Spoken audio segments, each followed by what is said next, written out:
മാളികപ്പുറം അതിനേക്കാളും നല്ലൊരു സിനിമയാണ്. അഭിനയവും അടിപൊളിയാണ്. ക്ലൈമാക്സിൽ ഇതുവരെ ഉള്ളതിനേക്കാളും ഒക്കെ ചെയ്തിട്ടുണ്ട്. രഞ്ജിത് ശങ്കർ നല്ലൊരു സ്ക്രിപ്റ്റാണ്. ഉണ്ണിയേട്ടന് ഭയങ്കര ഇഷ്ടമാണ്.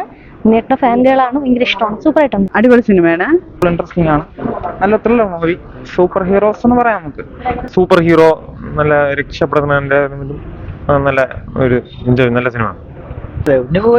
നന്നായിരിക്കും. നല്ല നല്ല നല്ല അഭിനയമാണ് കാഴ്ചവെച്ചിട്ടുണ്ട്. പൊതുവെ എല്ലാം കൊണ്ടും നല്ല വരും. കണ്ടുകൊണ്ടിരിക്കാൻ നല്ല രസം. ഫാമിലി ആയിട്ട് എല്ലാവർക്കും വന്ന് കാണാൻ പറ്റിയ സിനിമയാണ്. തിയേറ്ററിൽ വന്ന് കാണാൻ വേണ്ടിയാണ് ഞാൻ പറയുന്നത്. സൂപ്പർ ഹിറ്റാവും. സൂപ്പർ ഹീറോ നല്ല സിനിമ, എനിക്ക് ഇഷ്ടപ്പെട്ടു. മാളികപ്പുറം സൂപ്പറാണ്, അതുപോലെ ഇതും ഹിറ്റാവും. ഉറപ്പാണ്, 100% ഉറപ്പുണ്ട്. ഇന്റർനേഷനും അടിപൊളി. കൊള്ളാം, നല്ല പടം. കൊള്ളാം. അല്ല, സൂപ്പർ ഹീറോ എന്ന് പറഞ്ഞാൽ സാധാരണ ആളാണ്, പക്ഷെ ചെയ്യുന്ന കാര്യങ്ങൾ കുറച്ചും കൂടെ നല്ല പടമാണ്. ത്രില്ലിംഗ് മൂവിയാണ്.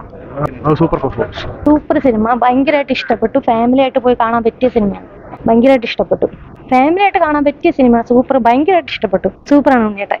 ഇത് പറയാന്ന് വെച്ചാൽ ഉണ്ണിയേട്ടൻ ഒരുപാട് കഷ്ടപ്പെട്ട് എന്നുവെച്ചാൽ വീൽ ചെയറിൽ ഇരുന്ന് ഒരുപാട് കഷ്ടപ്പെട്ട ആ ഒരു മൂമെന്റ് ഭയങ്കരമായിട്ട് ഇഷ്ടപ്പെട്ടു. ഈ കഷ്ടപ്പെട്ട് തെളിവ് അതൊന്നല്ല, അത് ഭയങ്കര ഇഷ്ടപ്പെട്ടു. മെസ്സേജാണ്. നന്നായിട്ടുണ്ട്. നല്ല സിനിമയാണ്. നല്ല ഇൻട്രസ്റ്റിംഗ് ആണ്. നല്ല സിനിമ. നല്ല പടം. ക്ലൈമാക്സ് നന്നായിരുന്നു. ക്ലൈമാക്സ് നന്നായിരുന്നു. അവസാനം എനിക്ക് ഭയങ്കരമായിട്ട് ഇഷ്ടപ്പെട്ടു. പൊതുവെ കണ്ടുകൊണ്ടിരിക്കുക ഏറ്റവും നല്ല സിനിമ. ഭക്തിപടമൊന്നുമല്ല. നല്ല സിനിമ. കൊള്ളാം.